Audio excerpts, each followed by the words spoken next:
let's talk about sports. Here, the weightlifter, the Olympic gold medalist Jeremy is from our state. Mizoram Siami, the hockey player, who brought great joy and contribution to our state and glory to our state. And Mr. JJ, the the former Indian football captain. They're all from our state. And likewise, even in the other northeast states, there are many exceptional athletes or sports persons or musicians or, like I said, in different kinds of categories. So we can always, like by nurturing and supporting them, we can always contribute much more to the nation as well. And I think they're breaking the barrier.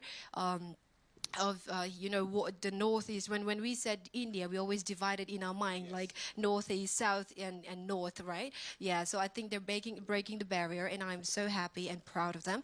And I believe that we should all treat us equally, because no matter what color we are, no matter what language and costume we're wearing, there's one Indian blood is running underneath our skin. So I think we should all accept each